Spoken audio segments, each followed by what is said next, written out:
Hey everyone, and welcome back to the Firefighters podcast, where we seek to develop, inspire, and motivate the world of the emergency services operator through a series of wide-ranging conversations. Now, before we go any further, just hit that rate, follow, or subscribe button on whatever platform you're listening to. It's a key performance indicator for us and helps us reach even more people.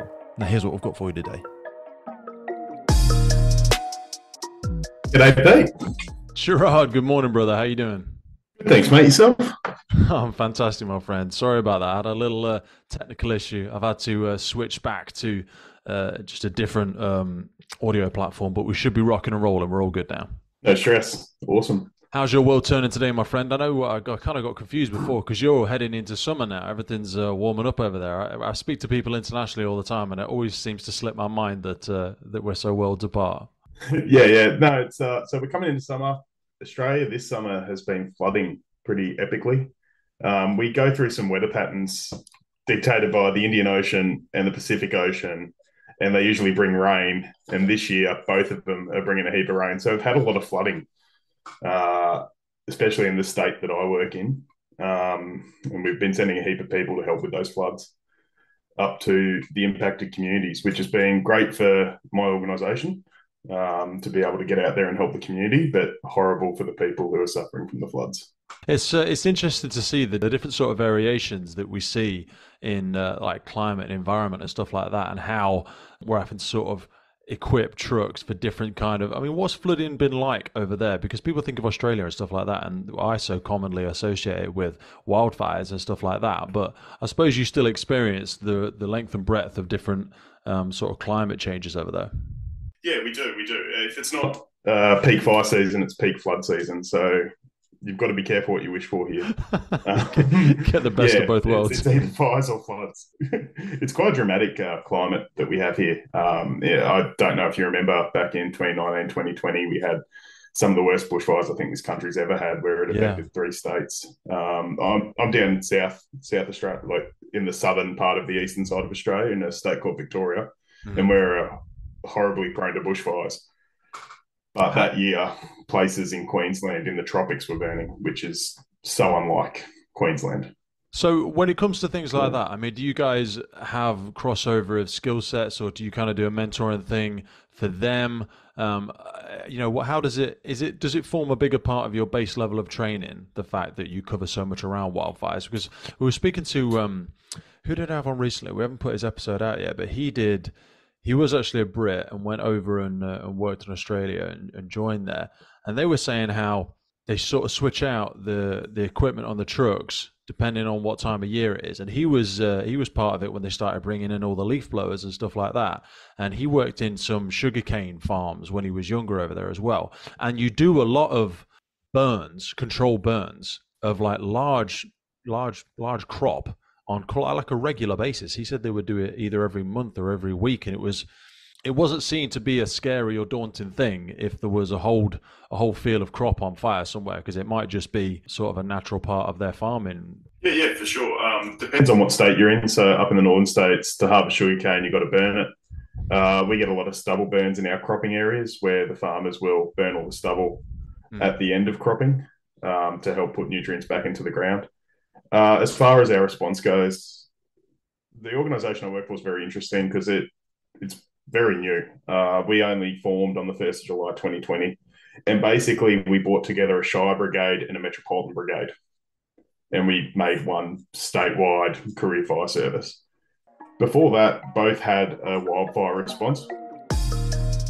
It's a massive pleasure to welcome our new partner to the podcast, Gore-Tex Professional Fabrics. Now, I've personally worn Gore-Tex for nearly 2 decades, working operationally in hostile environments, tackling challenging incidents from firefighting to water incidents and in urban search and rescue environments. Gore-Tex have a well-earned reputation for protecting professionals in the fire and emergency services throughout their family of highly innovative, waterproof, breathable moisture barriers that exceed global performance standards and are trusted worldwide. It's a really exciting and humbling moment to be welcoming Gore-Tex to the family. And the best way for you to support the podcast is to go over and find out a little bit more about all of the partners that help bring this podcast to you. So expect a lot of things coming from us in the future as we work together as a partnership to help inform, educate, and protect professionals in the fire and emergency services. Gore-Tex, going further together. Now back to the show. So in Australia, fire services is state based. So a state runs. So we have three levels of government. We have local government or shires and councils. We have state government, and then we have federal government. Fire and police services are run by the states, and ambulance services are run by the states. So we had two different career fire services in my state, and we were the only state that ran two career fire services in a state. So I guess for consolidation and harmonisation, because we were working with each other all the time, but we had different equipment, different practices, different trucks. To harmonise all that, they decided to form one career fire agency. And that works closely with the volunteer fire agency over here in Australia that we support them, they support us. They do a lot of the smaller communities and most of the rural properties and rural firefighting and wildfire firefighting. That seems like way too much common sense, though. That doesn't seem like the sort of thing, with the greatest of respect, that we would see sometimes. Like I speak to, I've got a guy who's been on the podcast a couple of times. But we haven't released any of his episodes. Actually, Steve Sadler, really fascinating guy, really knowledgeable. And we were speaking about the differences, even just locally, between like the UK, or sorry, England, and like Ireland. So something like, in the UK, I think we have 47 or so fire brigades, so someone will probably correct me on that. But even in Ireland, they had something like 20 something. And each one, especially in the UK, and I think this when I speak to manufacturers, each can be guilty at times of having a little bit of empire building. People like to be chief of an organization, even if they've only got like 300 or 400 people in that organization. And so often we do have issues with like, correlating qualifications or operating procedures. And we try to do things like national operational guidance. You may have obviously seen a little bit of this in the UK when you came over. And widely, from a guidance perspective, that works well. But you still do see a lot of isms, a lot of entrenched beliefs about the way it's always been done or the way it should be done. So when you say something like that, I mean, it fills me with optimism, because I'd love to see a little bit more of that common sense. And I also think with so many economical challenges, it does make sense for us to get out of that siloed thinking, share resources, share ideas. There's obviously a lot of cost savings there, but there would be a lot of pushback, I believe, just anecdotally from this thing I've seen in the UK. You say it like it was an easy thing, but like, do you know what I mean? It's common sense, but it's not always commonplace. So how would that transition work? Like, it hasn't been easy. I mean, you're merging two cultures and two very proud cultures together. And you lost history of two organisations. Yeah. One of them was around for 125 years, the Metropolitan Fire Brigade of Melbourne. And so it was a very proud organisation, and it's no longer in existence. It doesn't exist anymore. That must have been super difficult for people. Like, someone feels like they're going to lose their badge or they're going to lose that whatever. I mean, when we spoke before, you gave an analogy of like joining London Fire Brigade with a shire, and that would just be just a colossal shit show of a culture clash in certain aspects. I mean, ultimately, firefighters across the world share a lot of similarities, but like you said, there is a lot of visceral pride and whatnot that comes along, and rightly so. We want people to be proud of the organisations they work for. Same circus, different clowns, right? I've travelled around Australia, I've travelled around internationally. I've seen a lot of fire services. We're all the same, essentially, but we're all really attached to the fire service that we work for, and we're very proud to come from that brigade. But for us, like, hats off to the old hands. Like, I had one old hand I was working with during the transition. He'd done 45 years. Wow. 45 years for the organisation. So a third of its lifespan, he had worked for that organisation. He works in... He was the last person at number one station that worked in the old number one station in Melbourne that was like turned into a museum. It's a historical building now. Yeah. So he'd seen a lot of change and a lot of transition, and he embraced that change. He was like, look, I'm sad. I've dedicated 45 years to the MFB, but I can see what this means for the future of the brigade and the future of people coming into the brigade. And when you want to talk about traditions and culture and, like, I don't know, that guardianship of the job, you come in, you are a number, you are going to leave one day, but you always want to leave it in a better place than you found it for the people coming on. That to me showed that was the peak example of leaving it better than you found it, because you're not going to put yourself first, you're going to put the brigade first and the people coming on first. And I was just blown away by that. And a lot of people did embrace it. I mean, there were some that retired because of it, because they didn't want to change, Okay. but the majority of people embraced it, and it's had growing pains. Don't get me wrong. Like you've said it yourself, mixing a metropolitan brigade and a Shire brigade is always going to be hard. Mm. But we've seen a lot of opportunity and a lot of growth, right? Because you've got operating systems opening up to the Shire brigade that they never had. You've got opportunity opening up to the metropolitan brigades that they never had. People can work, in regional communities or in the city now. They can start to choose those type of paths for themselves. Mm. And logistically, we went from two organisations of about 2,000 each to an organisation of 4,000 Mm. personnel. So you've got all this resourcing and stuff ready to go for anyone accessible, Mm. which is It also yeah, economically gives you that's the big.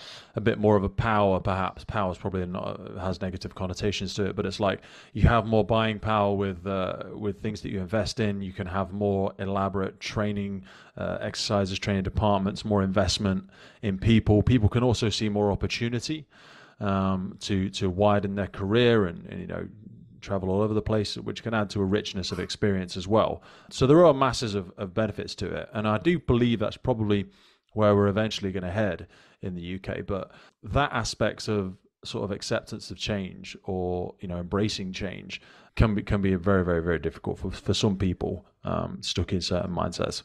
100%, but you just got to bring them along for the journey. Like you've got to Mm. highlight to them. Yes, first of all, you got to acknowledge their loss.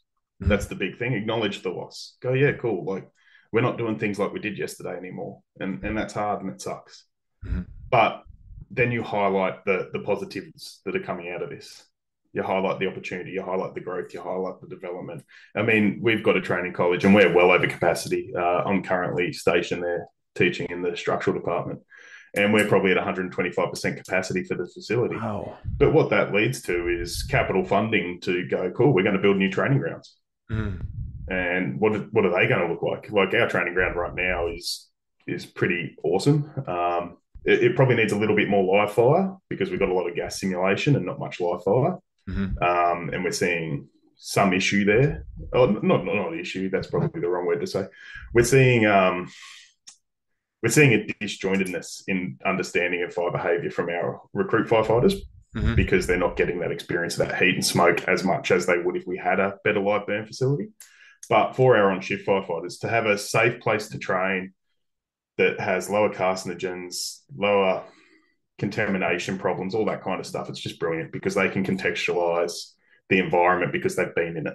So they come out there, they do the gas props, they get to practice reps and sets Do you and have a believe that crack at is a that, big which has been driver really cool. behind the sort of timidity or reluctance to do a lot of live burns? Because this is very similar in a lot of places in the UK where a lot of training services lean away from doing live burns. But you recently, I know it's something we're going to come on to later on in our conversation, but you recently came over and spent some time at the Fire Service College in the UK, and they still do.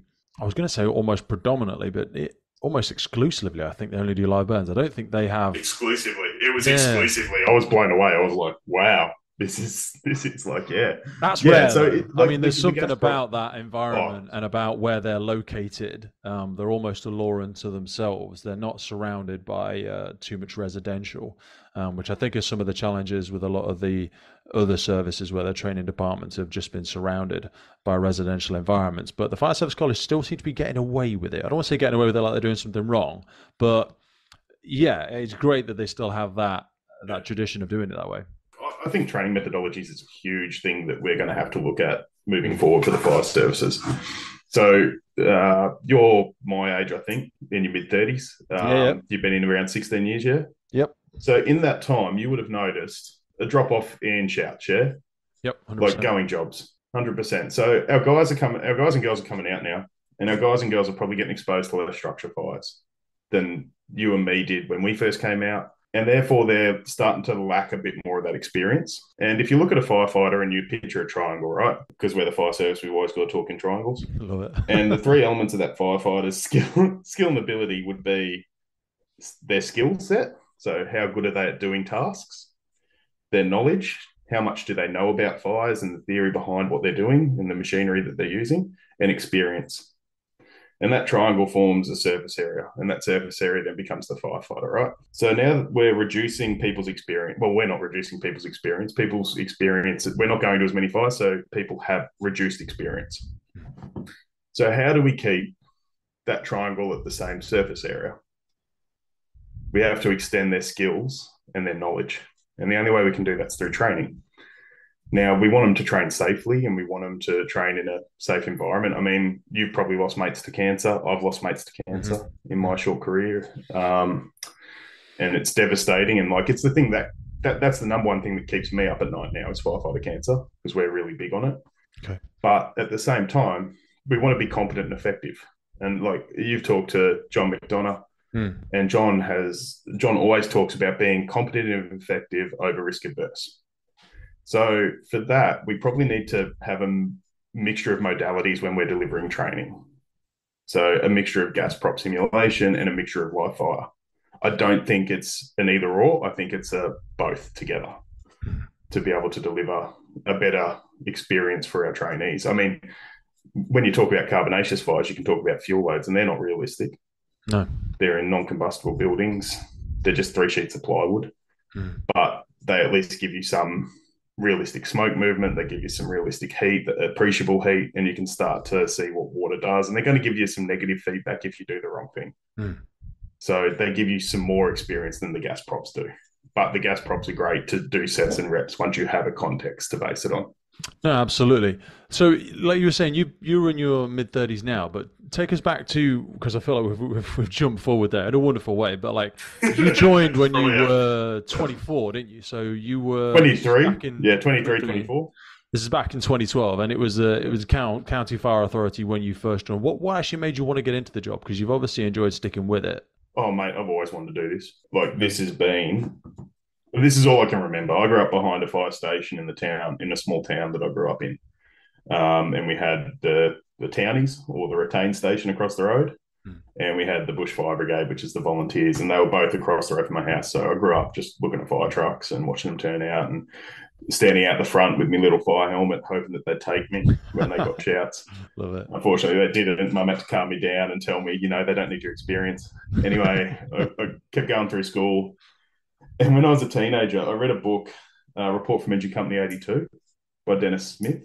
Okay. And it was about New York City Fire Department in the war years in the Bronx. And it was just a year in Engine Company 82. And they were doing like 9,000 fires a year or something like that. It was just ridiculous, like 3-4 fires a day and a heap of other calls. And I read that book, and that book does romanticize the job, but it also gives it a human perspective, and it really talks about what the job's about, which is helping people. Yeah, like at the end of the day, we're here to help whoever calls us because they've got an emergency. They deem it an emergency. They need us to come there and sort it out for them. And I was like, cool, that's what I want to do. That's who I am. That's what I want to be. So I continued down that path. I went and did some work experience with New South Wales Fire Brigades, which is John McDonough's brigade. Oh, really? That's the state I grew up in. Wow. And I loved it. I thought it was the best, frothed it. But they said to me, in Australia, you need your truck license. We kind of don't take people straight out of school. You probably should go get a trade or some education or a bit of life experience. So I took that on board, left school, started a chefing apprenticeship, didn't really enjoy that, so became a butcher. And then as I was doing butchery, life just got away on me. And, I met a girl, she was going to university. So I was like, yeah, cool, I'll go to university. I've got the marks to go. So I went and studied psychology. And I was in my second year of studying psychology, and I was hating it. Oh, really? I was just like, I can't do this for a living. Yeah. I'm just like, I can't do this for a living. I'm a very logical person and I love science, but psychology is still in that pseudoscience phase where like I can develop an intelligence test and say, this is the best intelligence test in the world. And then you can come along and go, well, what's your metric? What is intelligence to you? And I say, oh, it's, how well I can climb a tree. And you go, well, that's not the only metric of intelligence, so your test is flawed. And I'm like, yeah, cool. When you sort your stuff out, call me and I'll come back. But so I was studying that and I hated it. And I'm stuck at the traffic lights and I'm sitting there and the pumper pulls up next to me. And I was like, oh, that's right. I wanted to chase that. So I went straight home, started applications for Victoria and New South Wales. New South Wales weren't hiring at the time. but Victoria were. So I started with the Metropolitan Fire Brigade. And at that time, the Metropolitan Fire Brigade's process was long. Like, it was years to get Really? through each stage to get hired. Yeah. Like, you talk to the guys, and even if you didn't fail a stage, it was still 2 years from time of application to probably start a recruit course. Fucking hell. So while I was waiting for Why is this, that so? Why is I that so long? Sorry. Why is it such a long process? they they didn't at the time they didn't need people. So that they always wanted consistent recruitment, but they were only recruiting like 25 a year. Okay. So they'd do the merit list, and they'd have the merit list, the order of merit, and they'd pull people off that. And then that list would get low, so they'd start moving the process along again. So they would only progress it when they needed to. They just didn't go, yeah, cool, we're going to start this pool and go bang and have 7,000. We're going to keep the list populated. When the list isn't populated, we'll populate the list again. I think there is a So benefit to while I was doing that, waiting for though, that to happen, because I think we've started moving a little bit towards that kind of thing in the UK. And you see it like the military and the police seem to always be recruiting and always be recruiting. And I think it does show good indications of people that have that sort of resiliency and tenacity to continue to pursue something, even if it takes a couple of years to do it. Because that's almost like sometimes an intangible metric that it's hard to quantify if you're just doing a single recruitment. And then for people that don't make it, you just wipe them off the list. You don't track any of their history. You don't hold that on record, or you don't hold them on almost an approved list or a waiting recruitment list. But I think to myself, you should treat it like you would treat a business. You would always have an email list. You would always have a list of an engaged community that are interested in what you're doing from a company's perspective. So I think that, and perhaps it's just the evolution of the technological age, that we should be, and I think we are slowly moving more towards that model. But I still speak to a number of services and brigades that don't even have like an email list of people that are generally interested. They just spontaneously do recruitment every couple of years. So I do think that, and I assume that's a model that they still adopt over there, that's definitely a way to have that constant thread, that constant fill in the pipeline of people that are genuinely interested in something like this, even if they have to have a bit of patience around it. Because I do think, like in the instant gratification society that we're starting to live in now, that demonstration of patience is a really valuable characteristic that can be hard to measure for. We've moved away from that method now because we've undergone we've undergone massive expansion, and we've been putting on 240 recruits a year. Whoa. Like 240 whole-time recruits a year, which has just been massive for us. Like everywhere, we went through a bit of a hiring ban in the 90s, and then we've undergone expansion. So when I joined in 2012, my station the Country Fire Authority was a mixed brigade. It had volunteers and career firefighters. And I worked at a station with 6 firefighters and 7 trucks. So we were jumping everywhere. You'd turn out 2 up. You'd turn out you and the SO, and you could take a mixture of trucks. But if 2 trucks were out at a fire or at a shout, an alarm call, whatever, and the fire came in, it was you and the boss.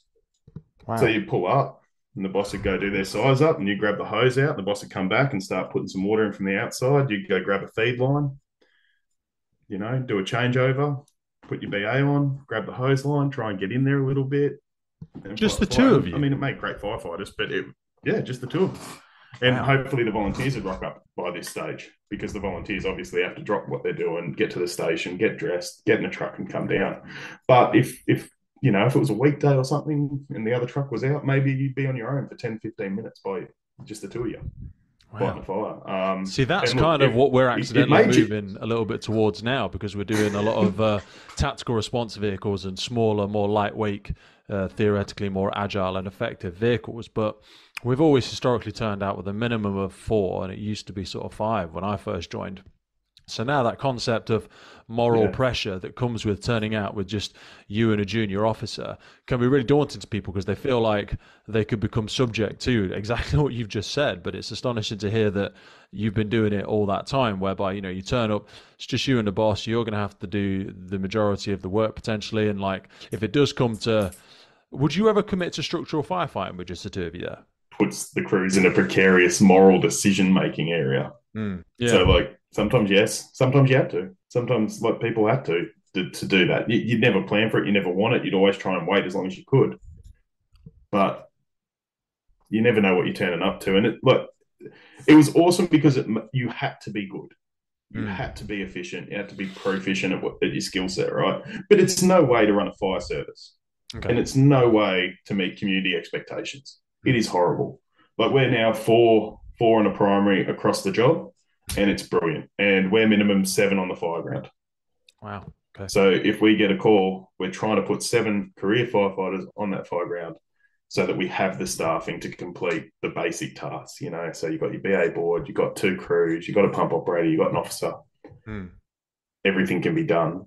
Yeah, I don't advocate for minimum staffing at all, and I hate to hear I've heard a bit about what's going on in the UK Fire Service, and I hate to hear that's coming or that they're trying to push that methodology because I think it just puts people in the worst positions. It does, and I mean, if managed correctly, I can see the benefits for it because when people are saying, "Look, if we're just sending you to, an AFA, an automatic fire alarm, or if you're just going to go and help gain entry for another service, say you're going to help a paramedic gain entry or something like that," I can see the effectiveness of small jobs like that, or you've got a small fire in the open, then yeah, you can deal with that.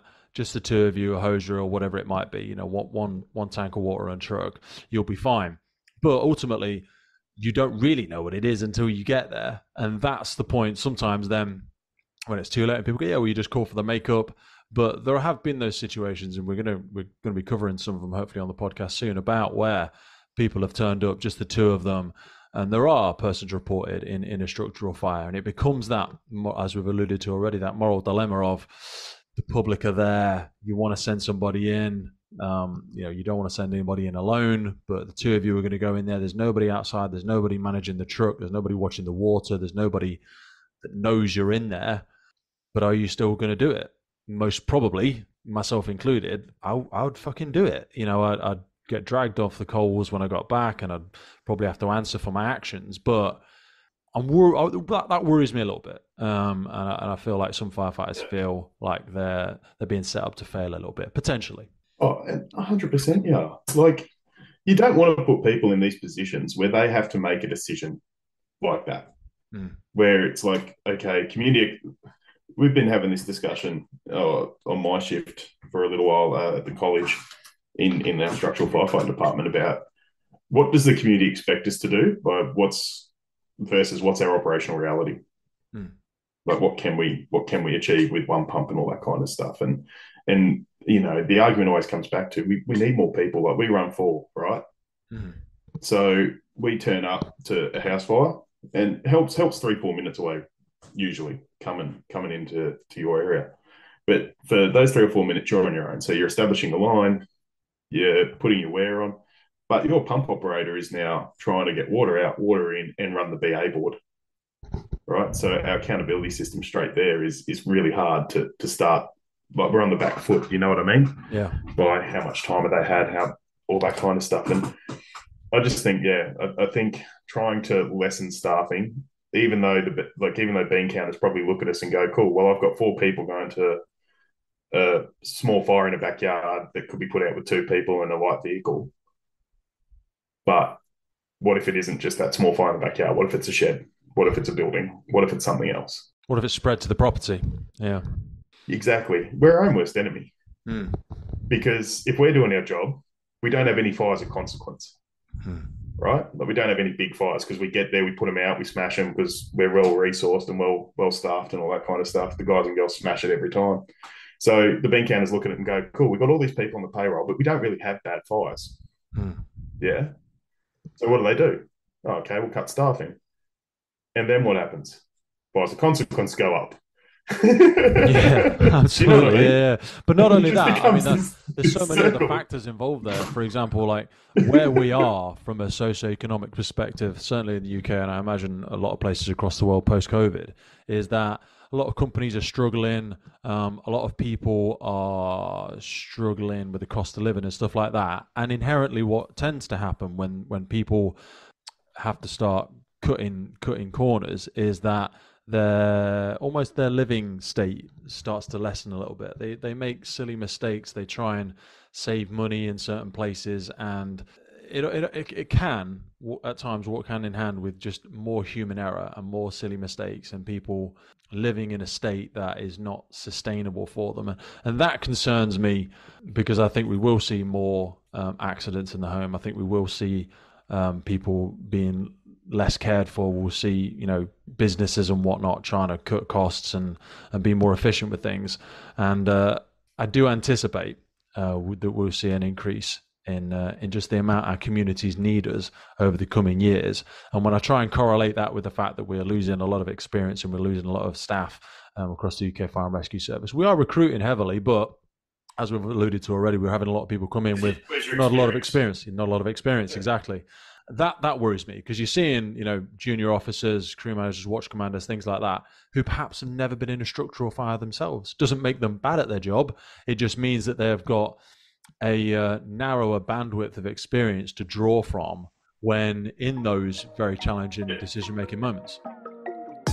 Hey folks, just wanted to jump in with a quick piece around firefighter health and wellbeing. Whether you are trying to join the fire service and pass them tricky fitness tests, if you are currently serving, or if you are coming up to that next chapter of your life, retiring from the emergency services, we get so many different questions around it. So in partnership with Fitness for the Frontline, we have come up with a series of guidance and programs specifically designed to reflect the physical elements of the role of a firefighter. So whether it's carrying an LPP across an overgrown field, lifting a ladder above your head under running it, or wrestling with cutting gear for 30 plus minutes at some kind of complicated RTC, our bodies are required to lift, push, and carry objects in very specific circumstances. That is effectively what Fitness on the Frontline focuses on, as well as the longer term aspects of overall health and wellness for our firefighters. Now, we are definitely not about to be smashing out world records or getting that beach body ready in 6 weeks rubbish. The systems and programs that we put in place are adjusted for people's current fitness levels, and they're not a prescriptive way or a one-size-fits-all BS. It is very likely for myself personally that I'm still going to be a firefighter when I'm 60 plus, so longevity in the role is really important to me, and I know it is for so many people out there. It all starts with no obligation, 7 days worth of the programming, absolutely free. So whether you're joining, serving, or looking at the next chapter in your life, Fitness for the Frontline is designed by firefighters for firefighters. Now back to the show. They don't have the, I've seen this before. Hang on, where have I seen something like this? Filing cabinet. Oh, there it is. Yeah, cool. From what I'm hearing and what I saw when I was over there, the cost of living pressure and energy prices. I'd be worried about CO. See, people are going to buy outdoor heaters with little gas bottles and they're going to light them up in their small, poor ventilated buildings and they're going to poison themselves with CO poisoning. Yeah. And you guys are going to be going to that. And they don't present any different. You can't smell it. You can't see it. I also think, now you just said that actually, it's also kind of come to my mind that we're probably seeing this winter as well, and I'm sure the information's already out there, but people will start utilising their home fires a lot more again. Fires that they've probably not used for freaking 5 or 6 years because they've just relied on their central heating systems for so long.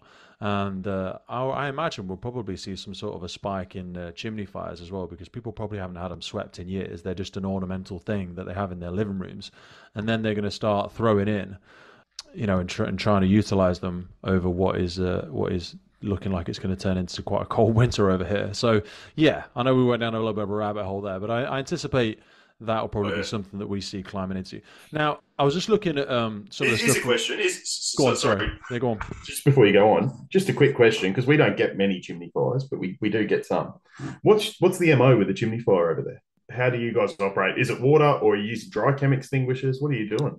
So there's a couple of different methods from when I first joined. When I first joined, I was working for a rural fire service, so we experienced a lot of agricultural fires and we also experienced a lot of chimney fires. And back then, there was two methods. So we would have sets of chimney rods, which were, God, testing me now, they were like, I remember because I used to read the data sheet, it says Malacca cane, brass connection, and they were about 1 meter in length each, and you would insert them one at a time. So you'd stand outside the building if it was obviously a single story, 2-story building, 3 meters per floor, whatever it is, and you'd say roughly it's going to be 9 rods or 6 rods or whatever it be to get through the chimney. And you'd have what we call a rosebud connection would be on the end of the chimney rods, and you connect that up to a stirrup pump that you just put in a bucket. So there's just one method. You go in the person's lounge, try and throw a load of salvage sheets and stuff down. Try not to make a fucking mess. You'd start taking the hearth apart, and you start taking, and even some of these words will mean fuck all to people because nobody uses words like hearth and everything like that anymore. So he's trying to explain this to 17-year-olds coming into the job. They're like, what the fuck is that? And so anyway, we're like, and we would rod the chimney. So some of the old chimneys would have an access hatch out the back of them and you could rod them externally. But one thing I did see, and this is a fucking story for you. One thing I did see, and we used to climb up on the roofs and attack them from the pot. So we'd take the pot off the roof, and if it was able to do so, sometimes they would direct a hose reel just straight down the fucking chimney. Now, this was a bit of a fucking stupid idea from the get-go, I always thought, because it was always a little bit of a, similar to CFBT maybe, it's a bit of a spray and see what the reaction is. If you've got steam coming out, then obviously it's hitting a hot spot and there's no water coming into the lounge, then keep applying water. But I remember going to a job, right, once, and it was there was a central chimney stack connected between two bungalow properties, which are single-story properties in the UK that don't have stairs or anything. And we went up the outside of the building, or one of the firefighters went onto the roof. I was stood out the front assisting the JO. The guy inside, and yeah, we're all prepped, start putting some down. And he puts a little bit down from the outside. And he goes, no, nothing's coming through, keep going. So he's putting a bit more down. No, nothing's coming through. And he keeps putting, and the fucking neighbor comes running out of the fucking house, and we've been pissing water down the fucking neighbor's chimney. And it's just stupid shit like that where you're like, fuck's sake. So no, we then went to a process of rodding where you would just put these rods up one by one, give them a bit of a squirt, and then we've kind of kept with that process, but we have a hose reel attachment that goes onto the truck. So that tended to be the approach. But the problem with so many of these old properties as well is they would have different structural interference in the chimney breasts themselves. So depending on if they were thatched properties or not and how they were constructed, so you would see a lot of fire spread going into the roof voids and stuff like that. So they could be tricky jobs. You'd stay there a little bit longer than you had to, wandering around the property, checking for hot spots and checking for, you know, any smoke spread into different loft voids. And yeah, and some of them had shelves on them, so there'd be like a shelf halfway up the chimney breast where it would change direction, and you'd get a lot of built up and kindling and shit in there. So again, like we were just alluding to, if you haven't been to these before, or you haven't got somebody that's got a bit of experience that kind of goes, no, let's try and have a look at this. Right, go up to the first floor and, you know, look at the gable end wall and see what, you know, you've got to have, it's a little bit of an art form sometimes with the chimney fire. Like I had one. So I went over to the States and had a great time, met a heap of firefighters, and they were brilliant. And I took back a heap of ideas, right? And one of them was fighting chimney fires with dry chem extinguishers. Now, I'd never thought of this, right? Because our MO, like, we didn't have these rods. We just tip some water down there, hopefully don't make too much mess, always make way too much mess, and leave the homeowner with a big cleanup. Yeah. So I was detailed to station 13, and I was acting up for the day, and we got toned out to a fire. So we're hammering along. It's starting to show up. Like, and everyone in the back's telling me, make up. I'm like, no, look, I just want to see what it is because I don't want to. We get there, it's a pub, chimney fire. Hunters are still in there drinking. They serve food. They do all that, right? And I was like, cool, chimney fire. Let's have a crack at this dry chem. So we bring the dry chems in, we start to set up, we put some tarps down, we cover up the other fireplaces connected to the same chimney with the tarps. And by that stage, the senior screw turned up and I said, oh, you know, we're going to use dry chem and that should probably knock this out. So we hammered some dry chem in there and it instantly sucked all the tarps in the fireplace because there was that much contraction from the heat. Like Yeah. So sucked it straight up, right? So we fires out. We've had all this contraction. We've swept up the mess because it's just dry chemical. So I haven't flooded the pub, and the pub was able to keep operating. So give that I I know new techniques can be scary because you never tried them, but give the dry chem a go. I thought that was brilliant. Yeah. I don't know why. And like the US guys, they swear by it. Yeah, the US guys swear by it. They're like, they carry little buckets of it so they can just drop it down from the top of the chimney if they need to. We just use charged extinguishers. But yeah, it was brilliant. And but you had always attacked that's really good. Where have you done it? I think I remember reading a document at some point in time that when we talk about risk mitigation, I don't know if this was one of the reasons that folded into it, but there'd been a number of instances of firefighters falling off roofs because you tend to go either fucking late in the night or early in the morning where somebody thinks they've put the fire out or they've just left it burning. So we're climbing up wet roofs in the middle of the night, and I think people had had a couple of accidents, and people had heard about it, and they just become scared and go, no, we're gonna the go-to approach is going to be attack it internally and rod the chimney. But again, echoing back a little bit to John McDonough's analogy of, if we try and protect people consistently and never expose them to any risk, we're actually going to make them more dangerous, because inevitably at some point we are going to put firefighters on roofs. And the fact that we are so averse to sending people aloft unnecessarily ultimately is going to make them more dangerous in those environments. I know firefighters that have been in 5 or 10 years. They haven't even been in an aerial ladder platform or something like that, let alone done any form of rope rescue or working at height. So when it does come to them doing it, or it does come to them saying, I'll just go and check the pot on the roof and do X, Y, Z, you're going to be putting them in a situation they've never been in before. Quite daunting for them, and you got to feel for them. Yeah. Anyway, sorry to take us down that rabbit hole. Not at all, mate. It was almost a challenging rabbit hole for me. I just cast my mind back for a minute. You moved into a training department maybe only after 5 or so years in yours. So you did 4 years and transferred to Metro Station, and then you did a year or so, and then moved Metro for 2. Yeah, 4 years at a regional centre, a year and a half, 2 years at an outer Metro Station, and then switched across to the Metropolitan Brigade, went into number 1 station, hung out there for a year, and then the opportunity came up to go be a structural firefighting instructor at the college, and I jumped on it. So when I joined, I remember doing fire science and structural firefighting. And that first fire science thing where it's like, hey, this is actually just science, and it's not magic, and it's not backdraft. It doesn't look at you, it doesn't breathe at you. You're not really fighting a beast. You're just fighting a chemical reaction. That really stung me. And I found that out just after I found out that we don't go around breaking doors and windows. So I was a bit brokenhearted by the whole thing, but it captured me instantly. And then we went and started doing some compartmental stuff, and we have fire investigation room. So the instructor burned a fire investigation room and put it out with an indirect attack using like 2 liters of water. And I'm like, man, this is cool. This is awesome. That's good. So as soon as I finished recruits, I started reading about it. Like I went and bought 3D Firefighting, because that's what our text was. And that's, Grimwood, Hart, and McDonough and Shan Rappel. And read that cover to cover, like in the first few weeks on station. And ever since then, I've just been reading and really passionate about structural firefighting. What was I love it. urge to move into training what some might consider early on in your career? Because I think it's great for anybody to spend a stint in a training department, because you pick up so many skill sets. You get a kind of a condensified look into the fundamentals of it as well, and you're never too old or too young to continue to go on that learning journey. But how did you going into a training department change or did it at all change your perception of how it was when you joined, 5 or 6 years previously, to how training was being done then? Had you seen any changes in that short period of time, and what kind of drew you to it? A huge amount of change. Number one, just a huge amount of change. Like the way we spoke to people, the way, like when I came on, so, he's our king too, right?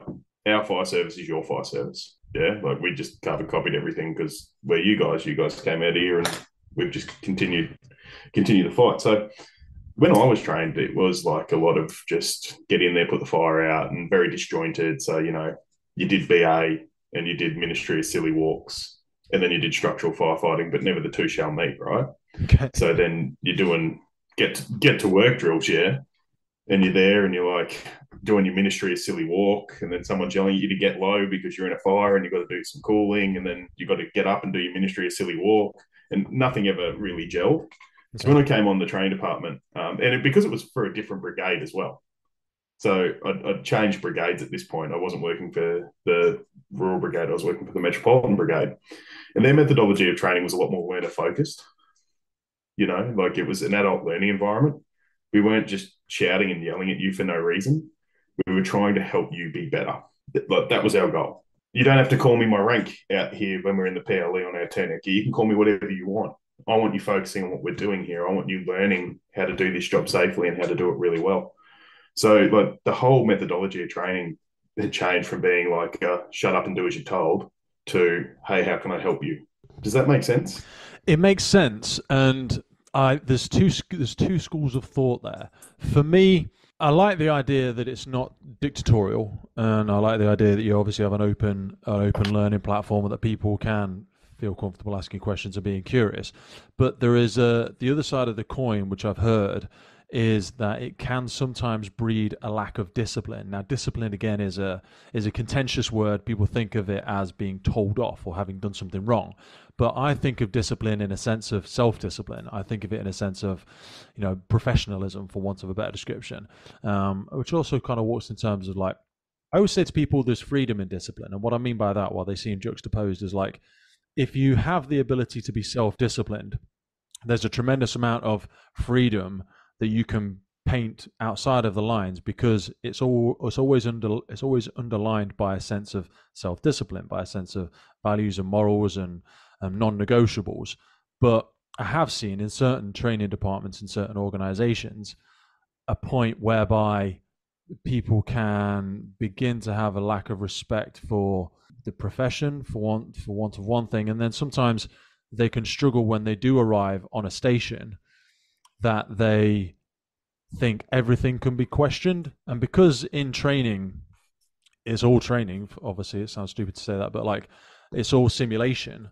They've never actually been on an incident ground where someone's going to point at them and tell them to do something. And this is not the time for debate, or I'm not asking you for your input or your ideas. Obviously, if I'm asking you to do something dangerous, I wouldn't expect you to do it. But there almost does need to still remain an element of dictatorship on the incident ground, which actually I'm challenging that even as I say it. Whereas we want to have that chat around the watch table, we want to have that open forum, but there's an element of bleed over. I don't know if I'm making myself clear there. Does that make sense? It's like I still like to see aspects of discipline within training departments. What you're talking about is setting clear expectations. Yes. Like you don't have to be a dick when you're teaching, but you have to have a separation from your students. You're not their best mate. You're their instructor. You're there to teach them. You set expectations that, like, this job's about a switch, yeah? Like that a good firefighter on the watch has a good switch. They know when to joke around. They know when to muck around. They know when to take the piss, and, when they're having a cup of tea around the mess table. But as soon as they leave those doors out in the motor room, they've changed, yeah? Sorry, I'm interrupting you there, but you're hitting that so perfectly on the head, and I've literally just written that down because that's going to be a fucking soundbite all day long. Having that switch. I think I'm going to let you carry on because I totally agree with you, but I just want to tell you that I agree with you because it's the fucking switch.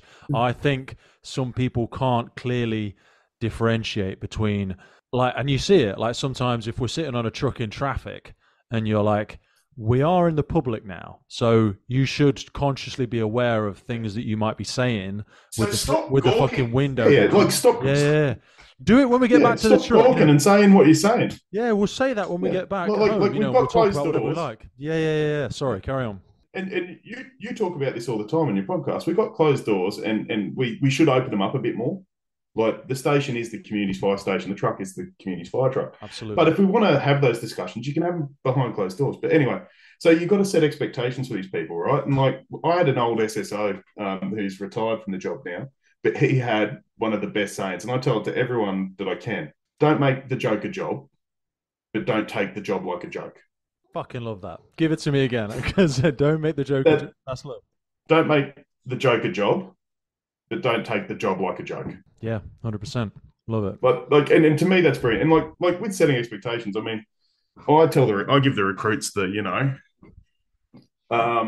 because you're in training. I heard when you were talking to Ange, yeah, you've moved into training now. Yes, very recently. I did about 16 years on the trucks, and now I'm starting working with all the recruits. And again, just like echoing back to what you were saying, it's always been one of my bucket list things to have on there. I want to be stood in front of a bunch of people that are just brimming with that excitement and enthusiasm.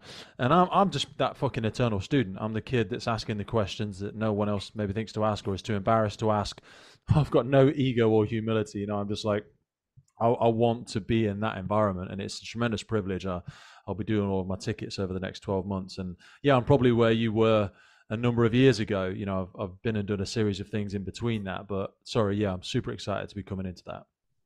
You would know, being in the training school and having been trainee, and you talked about them. You know, the firefighters, new firefighters on the watch that come out of the school and they've spent however many weeks your training course is norming and storming and becoming a person in their own right, and then they come out the watch and they're acting bigger than their boots. Yeah, Sometimes, like they're the 4 and 20. Yeah, yeah, they've been in 4 minutes back, like they've done 20 years. 20, yeah. So like, yeah, so like I tell the recruits, you know, I give them the nobody likes you, but that's okay kind of speech. Like you're a liability speech, which basically is you're a liability. No one's going to like you. And in 5 years' time, this is going to make so much sense to you, because when the new recruit comes out and you're starting to get a bit comfortable, you're starting to reach that rank of leading, you're probably going to be like, oh man, another one. And I tell them why. Like, you know, first of all, we've got to train you. So we've got to take time out of what we like to do to help you out so you can pass your probationaries. Yeah. Number two, you're probably going to throw a lot of rotations out. You can't drive, so you're probably going to keep people in the driver's seat where they want to be sitting in the back seat having wares. Yeah. So they're just going to be driving. They might be driving for 12 months. That's you're going a to throw great out the point, rotations of that detail. That does breed some. Yeah. I didn't even think about that actually, but I had it on the watch that I was just managing before I moved into this role.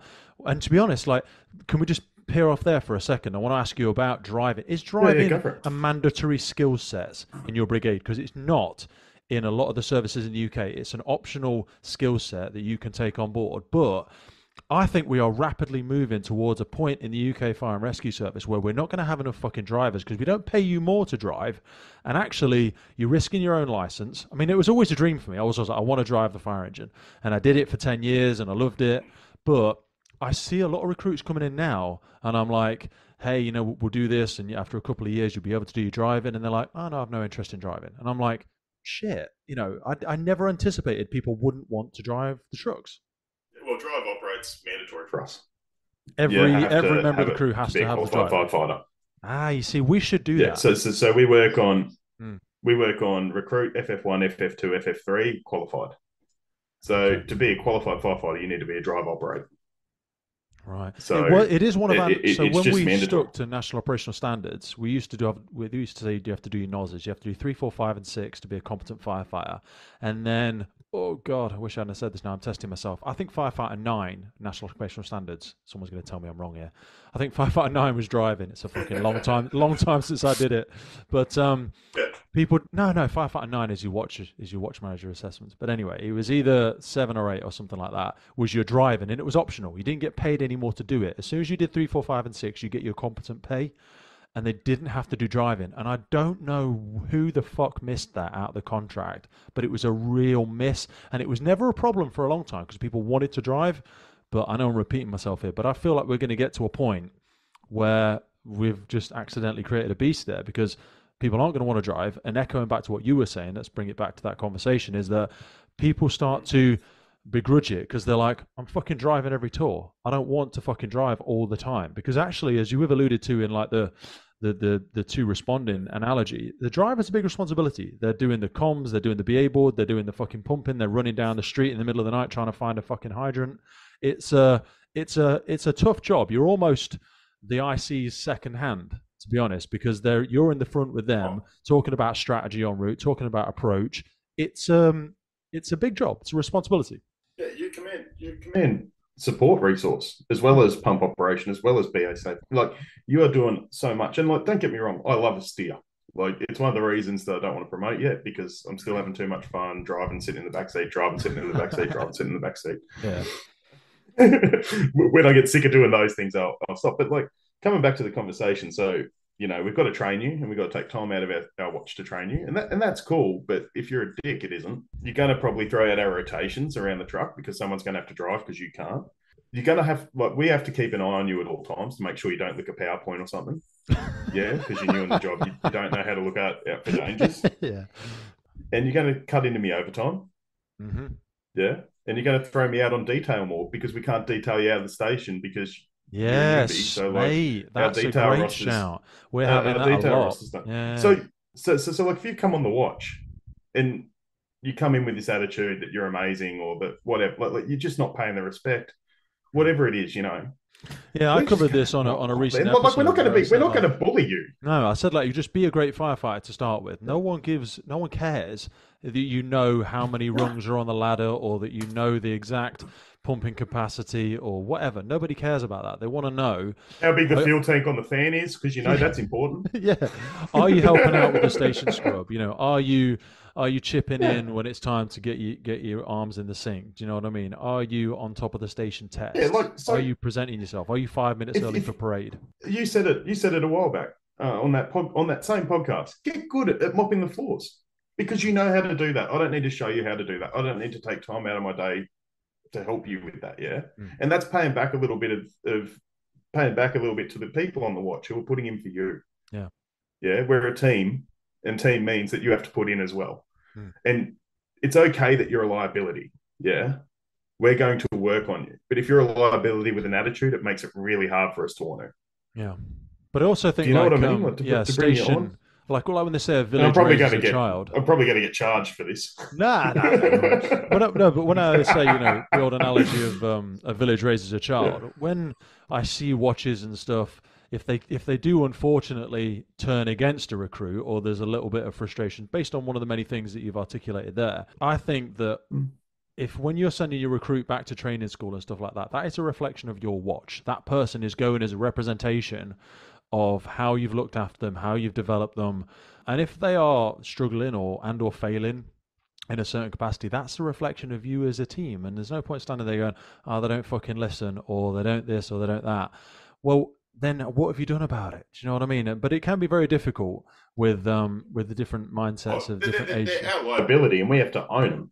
Yeah, they're our liability. We have to own that liability, and it's up to us to make them a really competent, not just a competent firefighter. I'm not going to just say competent firefighter. We've got to make them a really competent firefighter, but someone that fits in as well. Absolutely, yeah. And that's a bit of spiritual guidance and a bit of mentorship. They're not like you've got. What are your old hands? Like, how long have they done in your service? I would say old hands in this service probably doing 20 years. 20 years. So you've got people that they're in their 40s. Yeah. Yep. And now we've got a kid that's in their teens coming on the shift. Mm-hmm. A guy or a girl coming on the shift in their teens. They're very different people generationally, let alone everything else. Yeah. So like, it's up to us to kind of help create that synergy as a unit together, and how to interact with each other, and how to keep the peace, and how to bring those people along on the ride. Like, show them that we're not trying to punish them. We're just setting expectations, and we're going to meet them. But also teaching them, like, traditions are good. Like Ange was talking about this, like embracing the traditions, embracing the challenges, not getting confronted by them on your podcast.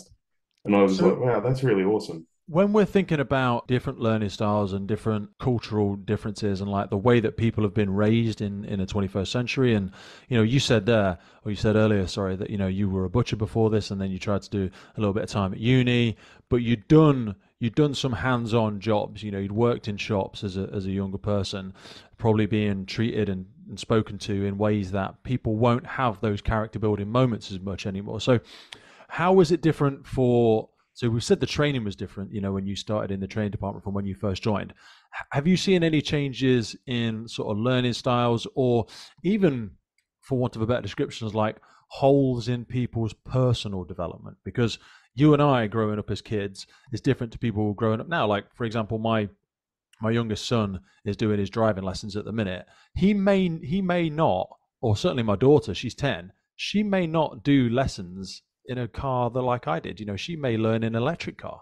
Do you know what I mean? Just as a simple example, but she won't be getting her arms under the bonnet and learning how to change the oil, or, learning how to change a tire. She might not get that sort of development. And then that comes into gaps in knowledge when we see people entering professions like the fire service, because they've perhaps never opened a toolbox before. They've never, as simple as silly as an example as that is, have you seen any holes in people's development that you've had to adapt for that we didn't before? Like, we assumed people would come into the job with a certain amount of common sense or a certain amount of life skills that perhaps they're not coming in with these days.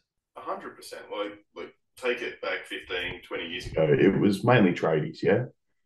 Like the average firefighter had a trade, usually, like the majority of them would. And Yeah. nowadays, it's probably becoming different, like, degrees and corporate experience and all that kind of stuff. And people have grown up with different things. Like I've had a few firefighters come to me and say, "Hey, like just quietly, I've never used a drill in my life. Yeah. Can you show me?" And it's like, "Yeah, cool, dude. Let's get out there and we'll grab the whole watch and we'll go out and we'll run down the hardware store. We'll buy some wood. We'll buy some metal.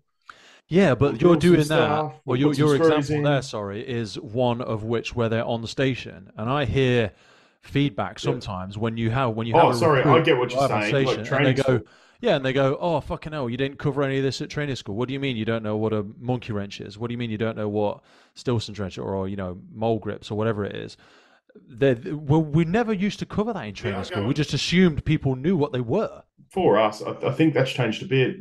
And like I'm probably more in the structural space than the recruit space, but so I could be speaking out of turn. Someone will correct me if I am, and if they listen to it. But Ah, don't worry about it.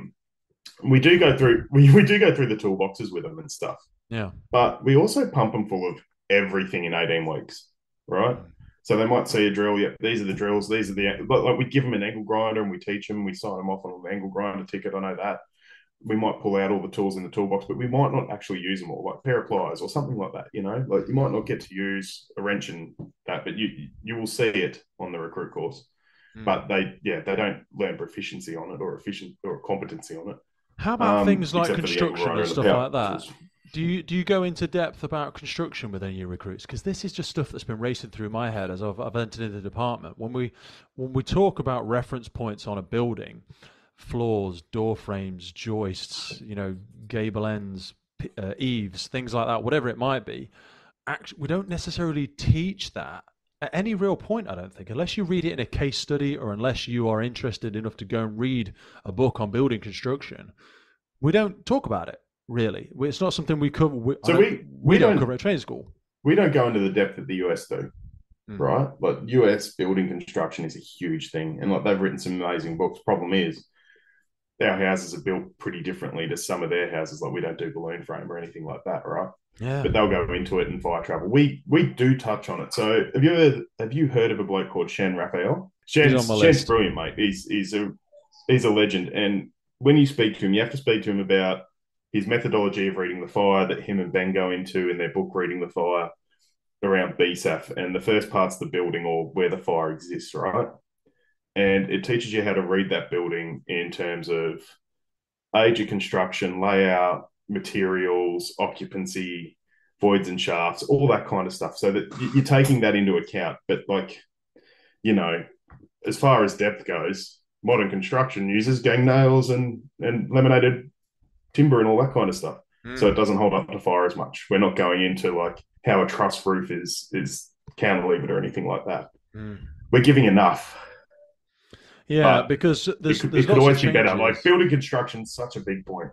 Yeah. We've had changes massily in the UK because we're seeing a lot of changes in construction, and it was something that really came through when I was speaking to, I think it was John McDonough, because I think we were talking about ventilation techniques and some of the studies and case studies that have been done in the US versus Australia versus the UK, where flow paths and stuff were dictated on or were applied to buildings that were tended to be more open plan or tended to be of simply timber construction.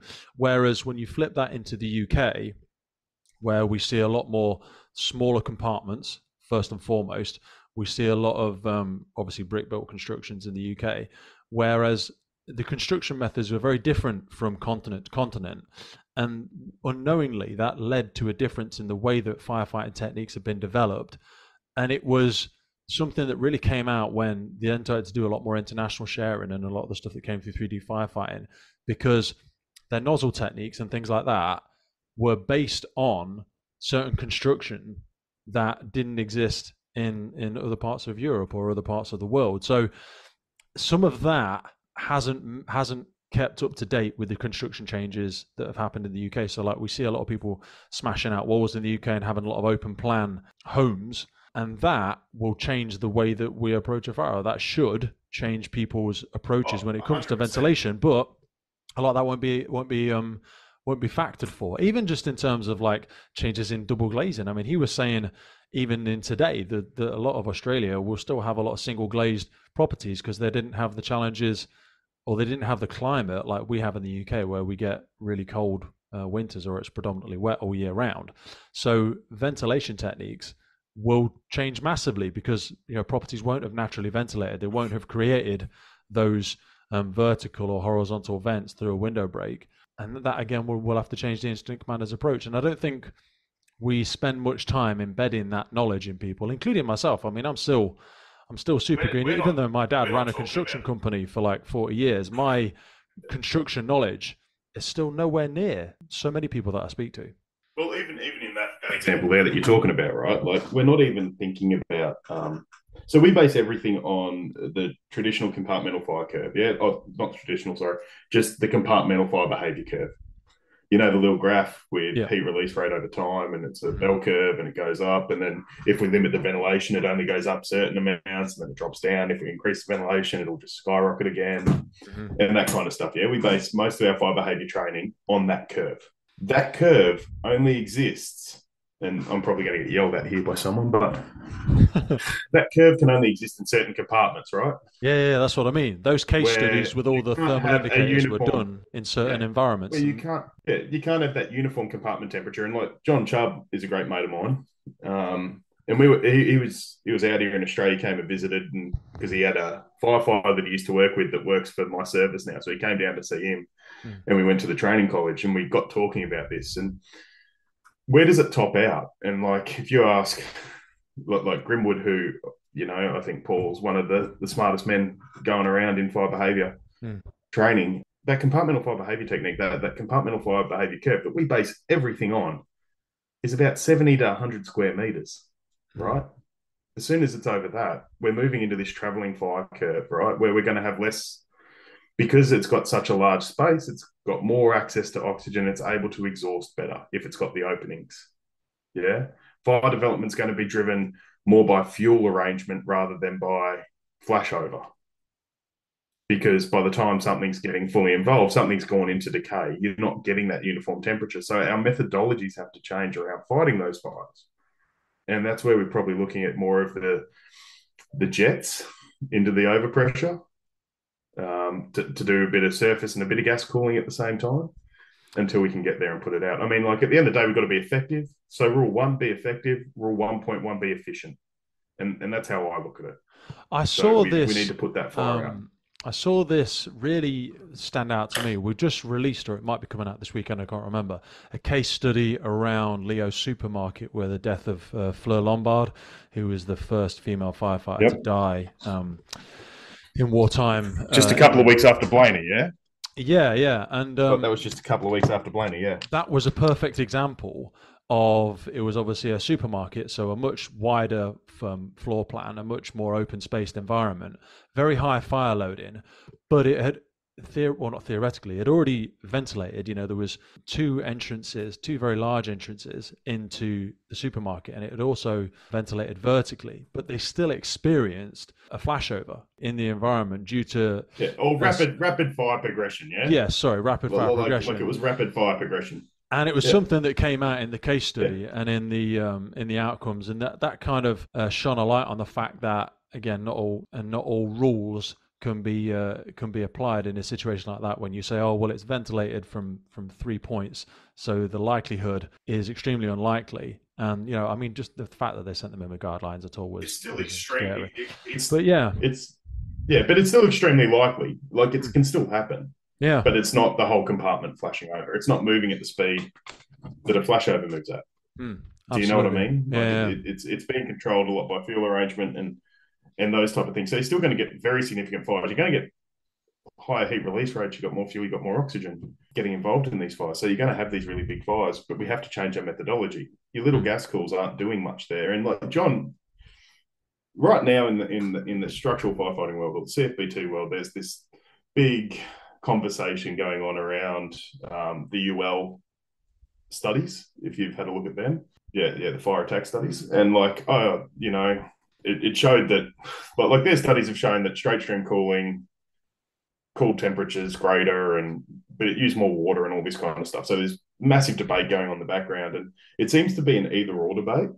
Okay. Where it isn't. It's kind of the appropriate run for the appropriate fire. So recognising the fire conditions, utilising the most appropriate technique to be effective and efficient. So John McDonough always says, we want to put the right amount in the right format in the right place. And like what CFBT's done and this is just an observation and it's probably a very poor one, but CFBT, some people have taken out of it, not all, but some people have taken out of it. We use little droplets of water, not much, small flow rates, and we do a lot of gas cooling. Yeah. Where what we're saying is you need small droplets to cool gases so that you can make your way to put water on the fire. Yeah. Yeah. You can't stand at the entry point and just gas cool till you're fucking blue in the face. You need to progress and actually put the fire out at some point in time. Yeah. And put a big straight stream on that fire at a big flow rate to knock it down as quickly as possible with a main jet or something like that. So it's been a very interesting kind of like, how do we teach this better? How do we give people this information? And it's a hard one, because it seems to swing like it's a pendulum. We can't just sit it in just right. Like we swing one way, then we swing the other, then we swing the other way. And it's like they're both correct in the right application for the right type of fire development in the right. I think that's where where we're speaking about guidance more than doctrine, because we need to just expand, myself included, we need to expand that spectrum of awareness so that we have these different strategies or want a better description to guidance, so that in different circumstances you can understand these indicators and adopt the right strategy. Whereas if you get too prescriptive, you can end up applying one set doctrine to an environment where you're not seeing the feedback, you're not seeing the outcome that you want. But if you're too fixated in that one method, you're doing the wrong thing for the right reasons. Do you know what I mean? 100%. Like we saw that maybe at a famous fire in England not long ago. Yeah. The doctrine said, do one thing. And as you said, they're right for the wrong reasons. Like we can't be prescriptive with doctrine. But if we go back to what we started talking about, right back to the start of this, where we don't have that experience. So how do we build this context for people? How do we show them the differences? So have you continued to stay in the training department? Because, one of the reasons we kind of engaged with each other was, you recently came over to the UK, and I've had a couple of people, Mike Stashwitz being one of them, who have spoke very highly about the contributions from some of our international colleagues at the High Rise Conference in London. And I know you've going on to do a little bit of work where you went obviously then to Moreton on the Marsh, and you've got some things planned for the new year as well. How long did you spend in the training department? How come you've been given an opportunity to come and do these conferences in the UK, and what did you sort of take away from them? I can only see that by looking back. Like I sit here now. I came home from Moreton, right? So just to give everyone a bit of context around Moreton,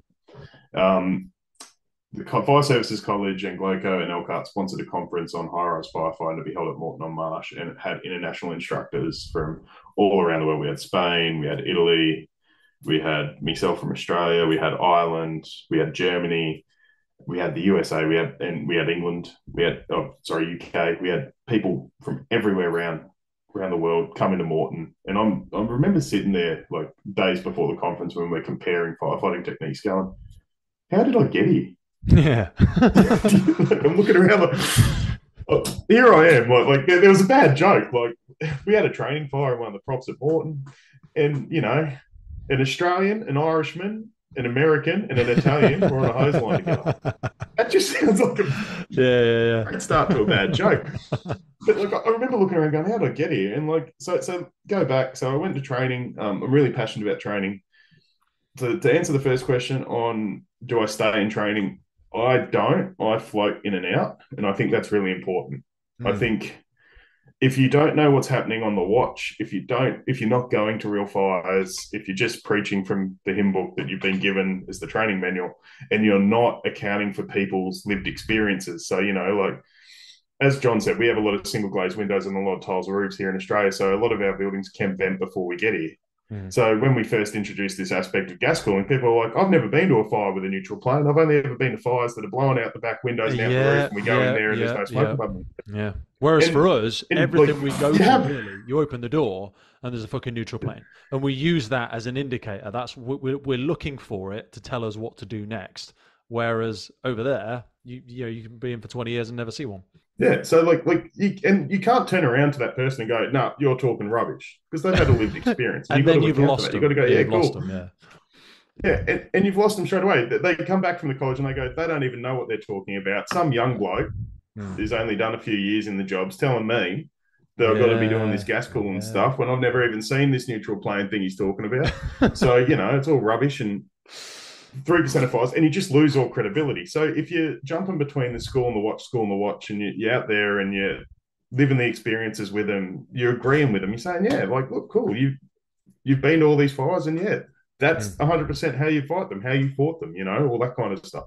But what happens, there's other fires that live on the spectrum of fire, and that's what we're talking about here today. You've got to bring them back to that kind of stuff. But so I jump in and out of training, and I'm quite passionate, and I read a lot and I do a lot, and I've always chased really busy fire stations. So I try to go. Here's a trick for young players that listen to the podcast. If you don't think you're getting enough BA wears, complain that you just don't go to fires, and they keep putting you in BA. So the joke at my first station was, he doesn't go to fires, and then someone tallied up and it turned out that I'd had the most BA wears for the station for the year. Love it. But anyways, so jumping around there, and anyway, so when we formed that organisation that we are now out of the Metropolitan Fire Brigade Country Fire Authority, we need to rewrite all our doctrine because we didn't have a set of doctrine. We didn't have the doctrine for the new organisation. We had 2 existing doctrines, and it was a great opportunity for us to expand how we did things and what we did. Now, our chief before the formation of the organisation was a former chief of Merseyside. And he also sat on the National Fire Chiefs Council. So he brought over British doctrine. So when you talk about the NOG, I know the NOG. And we use that as the basis. So that's becoming quite procedures. A popular thing. I don't know what there's obviously historically, sorry, just for a second, there's always been a really strong UK Australia connection, because there's actually one of the gentlemen I've just been speaking to in London Fire Brigade. He was going to come on the podcast, and then he said, Pete, I'm actually moving to Australia. I'm moving with my family, and he's accepted a position over there. That I won't share his name because we're yet to record, and perhaps he won't want me to. But there's a lot of that going on. Sorry, rewind, but carry on. So this was an ex-chief of Merseyside that came over. Yeah, and you did well to fucking understand a single word they said. Oh, mate, he's a hard man and a scouse man, and he's a very impressive man, and he'd be someone to look at, and we could talk about it later to get him on the podcast because he's brilliant. But he brought over the NOG and started introducing the NOG to us, and from that we developed what we call operational method statements, which other brigades were called standard operating procedures. And then from that we have operational practices, which is like how you wear a BA set and that kind of stuff. But when we formed, we had to write all this stuff. So we were pulling in subject matter advisors, and I was selected as a subject matter advisor on the structural firefighting side of things. And we came in and we started writing stuff. And that led to me reaching out to everybody. Like, I'm just hitting emails, and like, if you ever want to learn something from a firefighter, just email because they always reply. So like, I'm emailing John Chubb, right? Like, just cold calling him. Hey mate, I work for this organisation and we're updating our doctrine, and I noticed that you've been doing a heap of work in the high rise space and we're going down this journey. Can we talk? And I did it with a great mentor and mate of mine, Jerry Tracy from the FDMY. Like, we looked at everyone. I looked at what John Chubb did for Dublin in the high-rise space and went, that's what we need to do with everything. Just go, cool, here's our problem. Here's what we currently do. Here's the gaps in that practice between the two. What is everyone else in the world doing around this problem? And then let's apply that to our operational context and see what works and what doesn't. Like, we're not Americans. We don't have truck companies. We're not going to go down a truck company path. But can we take anything from that way of operating that will enhance our operational response capacity and capability?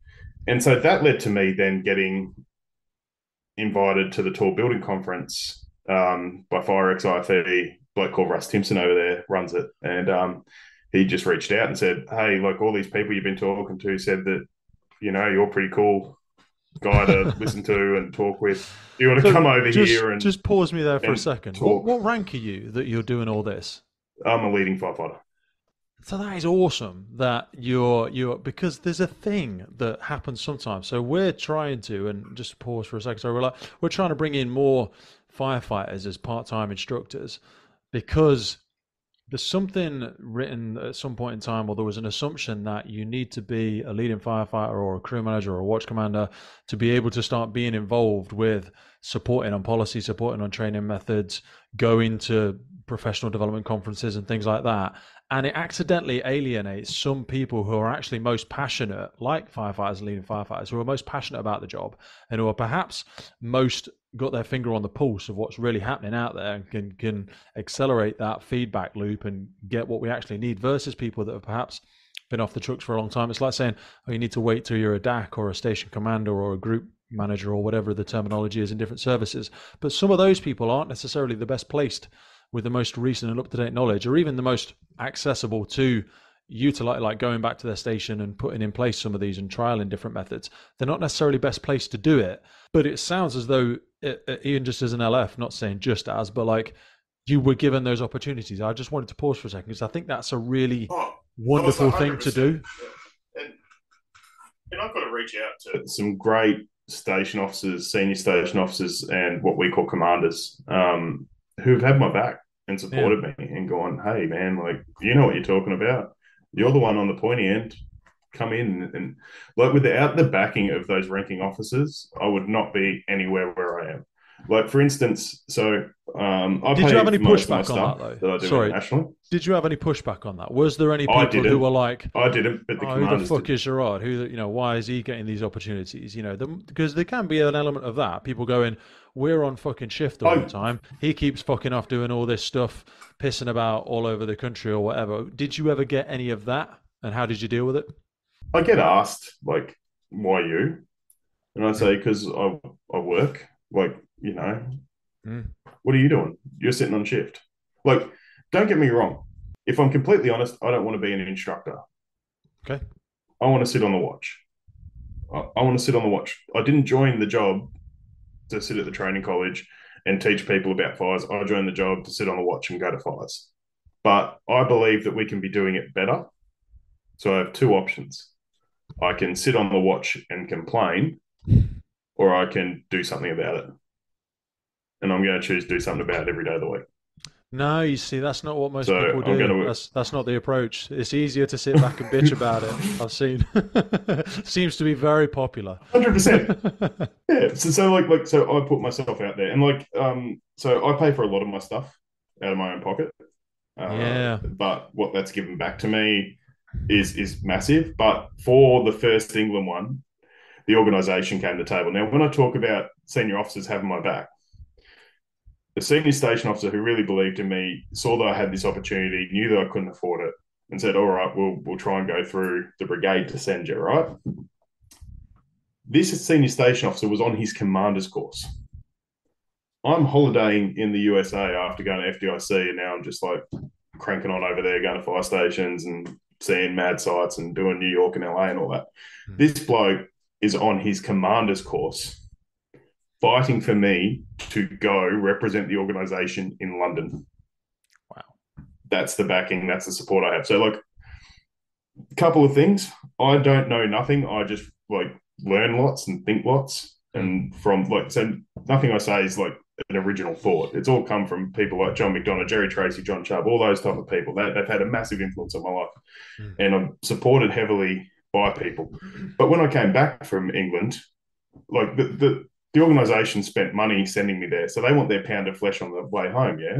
So I delivered them a 14,000-word APA referenced document saying everything I learned. Now, none of it was my opinion. It was all referenced. It's all cited from here. Campfire Rescue Service are doing this. Essex are doing this. London are doing this. This is the smoke curtain, and this is what it does, and that's according to this. And I delivered that to them so that they're now taking that TLT to form a strategy paper. But 14,000 words and I think 9 or 10 versions of it. Like I rewrote the thing twice because it was horrible. um, it was hours and hours and hours out of my personal time to do that. But I have to pay back the organisation. And more importantly than paying back the organisation, I had to represent the senior command staff that fought for me to go. I owed it to them more than anyone else that their word means something and that their belief in people means something. So that when they put someone else up next time for something else, it gets supported and people keep getting these opportunities to go around because there's nothing better. Like it, developmentally, it's just accelerated me so much. I can't get over the opportunities I've had because of this stuff. Mate, you're absolutely right. But yeah, it's just been amazing. And you need to be humble enough to be able to do that as well. Like you said it earlier about how the fuck did I end up in this room, or what am I doing stood on this line with all these incredible people, in Morn on the Marsh. I think about it all the time. Like I am absolutely nobody from nowhere. I'm not even the best firefighter at my goddamn watch or station, or certainly in the training department or anything like that. So I do have every now and again people saying, why is that person speaking to you? Or why the hell are you spoken to that chief or that person in that organization? Because firstly, I just asked, I was stupid enough to be able to just go and ask. And then I was also like, you just can't call them. They're fine. Yeah, they don't mind it. But also like you have to be willing to look like a bit of a dick sometimes. Like I get into conversations. I mean, it's even happened today on a couple of occasions where you've started speaking to me about something and I'm like, oh Christ, I need to stretch back in the mind here. But also you need to be willing to get it wrong sometimes, and you need to not be married to certain ideas so much that you feel like you're going to be embarrassed when you get it wrong, or when you misquote something. That is the only best way. I always call the podcast Learning Out Loud, because that's exactly what it is, but only through, and you said there, none of these thoughts are original thought, but it's important that through different doctrine, new policies, new procedures, different teaching methods, different communication methods like the podcast, that we continue to repeat these things and send it through that learning cycle once again to be able to keep it relevant and to pass that knowledge. I mean, stuff like when we're speaking about Fleur Lombard and stuff like that, these case studies are 10, 20, 30 years old. Some of the stuff that we've covered from London Fire Brigade, from the King's Crossfire and stuff like that, this stuff is so old, but it's going to get forgotten if we don't take hold of it again, look at the relevancy. What do we need to take out? What do we need to throw away? What is still useful and relevant today, so that we don't have to learn all of these lessons again. Like you said, when you were putting together all these policies and procedures, and I know you're only one of a massive team that was doing that, there's probably lots of people we need to acknowledge for it. It's about going back, picking up what's been done before, what's relevant, what can we use again, learn from people like Chubb, McDonough, Tracy, all the people that you've mentioned there, and bringing it up to speed with what we're putting in place today. Otherwise, that stuff gets lost and we're just going to have to reinvent the wheel or learn all the lessons again. And sometimes if you have to learn those lessons again, it will come at the cost of somebody hurting themselves or somebody injuring themselves. Yeah, it's too hard a lesson to learn. It's too, and we owe it to people like Fleur to learn from her death.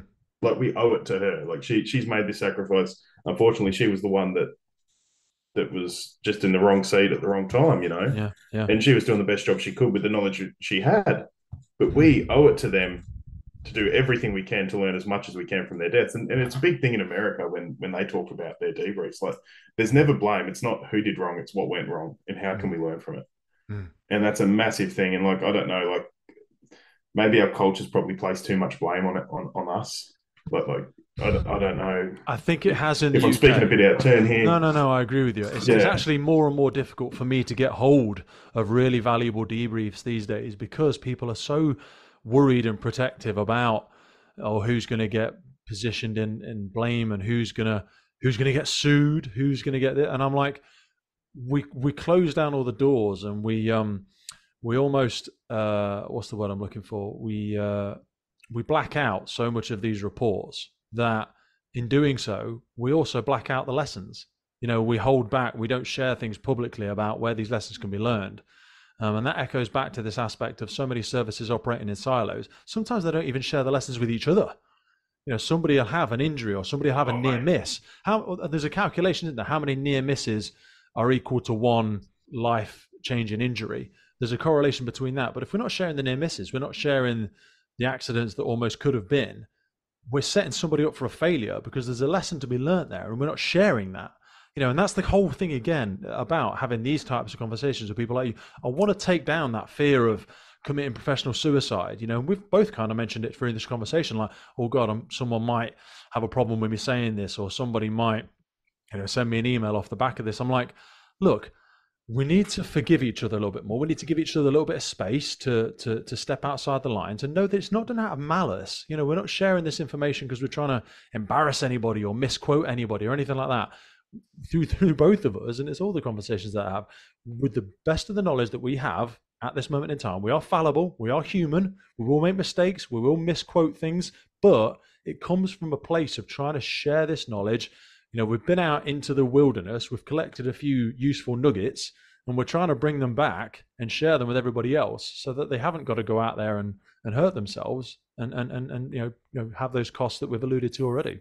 Yeah, like there's an old saying, I forget who says it, but it's like, it's wise to learn from experience. It's wiser to learn from the experience of others. Yeah, like absolutely. That's it. You just, if you've done a mistake, I want to learn from you. And like, I make mistakes every day, and like, being as passionate as I am and teaching as much as I do, and you'll know this, I'm trying not to blow smoke up my own ass, but you kind of get a reputation, oh, that's fire guy, they're the structural instructors, they know lots and all this kind of stuff, and people start to look at you, and I tell the recruits, don't hold me on a pedestal because I'll disappoint you every time. Like, I'll leave the training college, I haven't jumped a truck. Like, I'm about to go on shift next week or this weekend after doing 6 months at training college. And I reckon, I'll be like, oh, bugger, where's my radio? God, I better put that on. Where's this? Where's that? Like, I'll look fumbly as hell because I haven't been jumping trucks. I haven't been going to calls. Yeah. And, like, no one's invaluable. It's all about just sharing the information so that everyone gets access to it. Like, I'm not a great firefighter. I'm a journeyman. Like, all I'm doing here is just trying to be the best person I can be and bring others and try and make others, which is probably more importantly, the best they can be, so that we can all rely on each other. We can all be better. We can be the service that we want to be. Because like, yeah, I'm really passionate about trying to be the best service that we can be. Like, we've got to meet that community expectation. We've got to be able to respond to their emergencies and them have confidence in us that we're there to help them and that we will help them, So take me into a little bit more about the High Rise Conference in London, because there you were one of the people speaking around tall building, high rise doctrine. What was it like, for people that obviously haven't been? Some of it's covered online and people will probably drop a few links in below, but what sort of stuff was covered there? What did you take away from it? What did you yourself get an opportunity to speak on? The Tall Building Fire Safety Conference, and like, coming as a firefighter, I'm used to talking to firefighters at firefighter things on that level. And I walk into this room at this conference, and it is everyone and anyone that has a vested interest in tall buildings. We had people from insurance, we had professors that are investigating fire sciences, and cladding and all that kind of stuff. We had people that do test rates for building materials, engineers. Everyone was there, and they were all speaking about different topics, and it was absolutely amazing. I learned so much. Like, think about insurance, right? Insurance claims. How much could we learn as firefighters from looking at insurance damages, do you reckon? Because I was blown away. Well, yeah, I've got a little bit of an insight into that, because I know that we would learn a hell of a lot from it. I've looked at quite a few documentation on it, because they're the sort of people that actually have to get into the nuts and bolts of the tangible costs of these things when it comes to communities and it comes to the socioeconomic impact and how that correlates to us as fire and rescue services. We could learn so much from that, but again, we're a little bit ignorant to it sometimes. But please go on. Yeah, and then like, we had a university there that was taking data from FRIS reports, I think you call them, your fire reports, and actually correlating that data into some sectors. Like, for example, if you live in England and you live in a tall building, you're more likely to be affected by a fire. And you don't think about that, right? And like, these things are low frequency, high risk events and high consequence events. Yeah. And it was interesting to hear all the data on it and like how it affects people and all that kind of stuff. Like Lacknell House, for example, in London was a brilliant example of a horrible fire in a high-rise building and presented massive challenges to London Fire Brigade, which they obviously debriefed and learned a lot from. But yeah, so we were talking there, and then I was talking with some other firefighters, and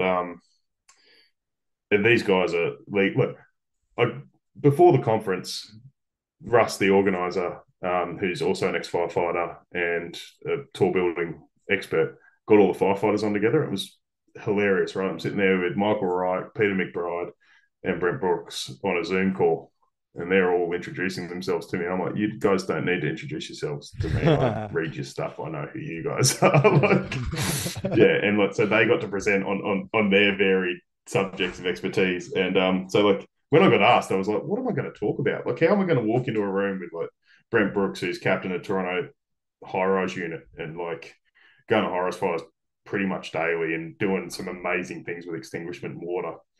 How am I talking to him about fires? Do you know what I mean? Like, Yeah. he's done 30 years and he's gone to countless fires in high rise buildings. How am I talking to him about high rise fires?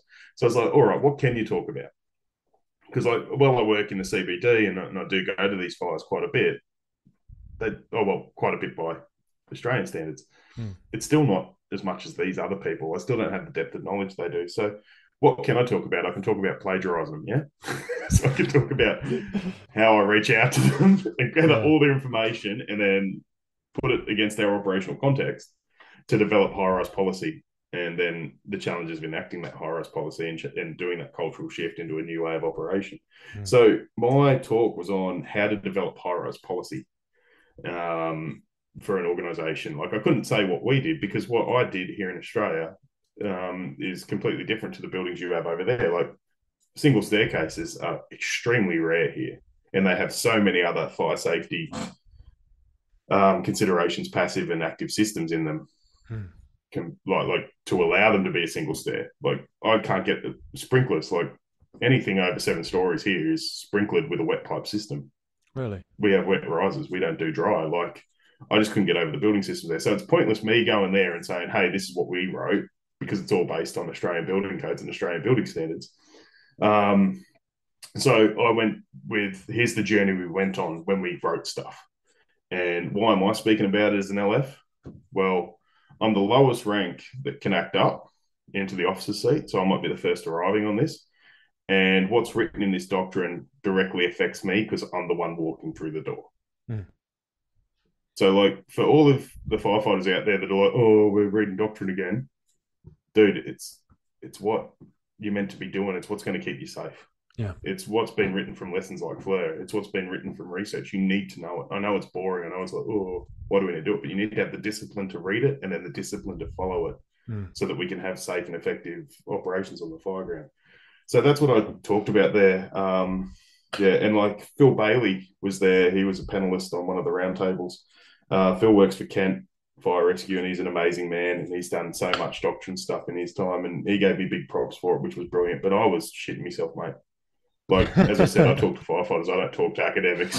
So I'm standing up in front of all these academics and like I asked Michael. Talk to me a little bit about that. Talk to me about that imposter syndrome and that aspect of how you get over that, because firefighters will experience this all over the place, and especially referencing back to the recruits aspect. You know, we get them to present and deliver on station, and that is their own sense of, oh, who the fuck am I? I'm nervous, I'm scared, you know. And then people going up to LFs and presenting to organizations or even just their own organization.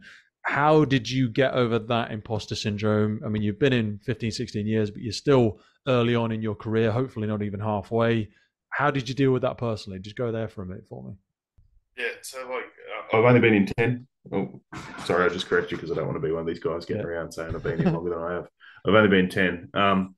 But I was so nervous when I started, mate. Like, I was shaking. Like, ask Michael. And the other thing they told me was that you had to stand behind the pulpit. Now, I'm not a great public speaker. And when I talk, I kind of have to move around a lot and I move my hands a lot. And I've got to be active because that helps me get all my thoughts out. So I abandoned the lectern pretty early and started walking around, and I had to speak into a microphone. I've never done that before, so that was really weird. You could probably hear me heavy breathing a lot through it at the start. But as I started, and like I'm there staring at like Michael and John Sharp, Brent Brooks and Pete McBride and Michael Reich, and they're all like sitting there looking at me, like nodding, giving me thumbs up, like, you're doing well, mate. So it was their support that really helped me like just kind of ease into it. And then I went 5 minutes over. Russ wanted to kill me. Mate, I'm so fucking terrible at that. Brevity. I think I had. Yeah, I think when time was up, I had 10 slides left, so I just like as quickly as I could got through them all. But it was an experience, and it taught me a hell of a lot about presenting in front of people, and again, time management and all that kind of stuff, preparation. I learned so much, and so from there, I've come back and my presenting skills gone through the roof because I've put myself in that discomfort zone, and like growth doesn't come from comfort. Mate, you're so right though, and like I applaud you for getting over yourself in order to do that, because I haven't, mate. I mean, the podcast is only anything at all because of the incredible people like yourself that we have to come and speak on it. Because I've said ad nauseum, and I'll say it again now, I know fucking it about shit about nothing, and the knowledge that I have managed to accumulate has come from the incredible people I'm privileged to have conversations with. But it requires them to be able to get over themselves, to be able to share it with a wider audience. And I speak to so many people where I'm like, God, you're fascinating. God, you're really interesting. You know, you should do something. You should speak somewhere, or come on as a guest if you want to. And I'm like, how selfish it is of us subconsciously to not get over ourselves to share that information. Because I'm sure you were probably stood there and you could probably list at least 10 or 12 people in your own brigade, service, whatever it may be, who would have done a better job doing that. And I have it all the time where I'm like, oh, you should be speaking to my other colleague, or you should be speaking to so-and-so, or so-and-so should be having this conversation, because that's where we don't do ourselves justice, because so much of that knowledge will leave the service with that individual because they accumulated it all, but they never shared it. They never wrote it down. They never spoke to anybody about it. And that's the key. And that's what like keeps me awake at night, is thinking about how many people I haven't spoken to, how many people we haven't been able to capture that knowledge from. And that's what really inspires people. So, mate, fair play to yourself for getting over yourself enough to do it. And again, it's kind of like a chicken and egg scenario, because only by getting over yourself and putting yourself out there do you then get the approach and support from people like Pete, Brent, John, Mike, people that will approach you and go, mate, that was great. And you still think, oh God, no, I completely fucked it up. And they're like, no, come and join us on this, come and be part of that, come and get this input. And then ironically, you do end up becoming a person with that, Rolodex of knowledge, like you alluded to earlier, because you were able to get over yourself and put yourself out there and be willing to fail and be willing to look stupid and be willing to be contradicted. Because actually what ends up coming out the other end of it is people that recognize, I was in that position once. I felt stupid. I felt scared. And they're the people like John, Brent, Pete, whoever, who have then become those knowledge bases, because they then get invited to other places, and it becomes that self-perpetuating cycle. Yeah, like I've written some stuff internally for the brigade, and I've had John look at it, and I've had the Johns, let's call them the Johns, so Chubb and McDonald, look at it, and they both said to me, like, the first line is, it takes a lot to write down some stuff. Because you're putting it out there, you're putting your bare brain out there. What comes next comes with love. It's the next thing that they say, and then they rip me to shreds. And I always reply to them, don't apologize. Yeah, I need like for me to grow, for me to be the best I can be, to help people be the best they can be. I need people like you criticizing me as hard as you can, and checking me on my stuff, and making sure that I know my onions and what I'm saying is right, because if it's not, it could damage people because I'm writing it for someone. You know what I mean? Yeah. So like you need that, and when you do want to start doing this stuff, if anyone out there wants to start delving into all this stuff, you've got to be able to take that hard criticism, because that's what's going to develop you, and you've got to put yourself outside that comfort zone so that you grow. If you just sit inside the comfort zone, look, you've got to be comfortable being uncomfortable at all times. Because if you just sit there and go, oh, no, I don't want to learn, I don't want to grow, you're never going to get outside the comfort zone. You're never going to go anywhere worth going. You're never going to be anything worth being. Firefighters podcast is put together to develop, inspire, and hopefully even motivate those individuals who have chosen to serve our communities and be part of the first responder family. It's brought to you by myself, operational firefighter Pete Wakefield. If you have enjoyed today's episode and you want to see the podcast continuing, please head over to our Patreon page where you can support the ongoing efforts of the podcast. Please hit that follow, subscribe, or rate button on whatever platform you're listening to. Please support your emergency services responders, and thank you for listening.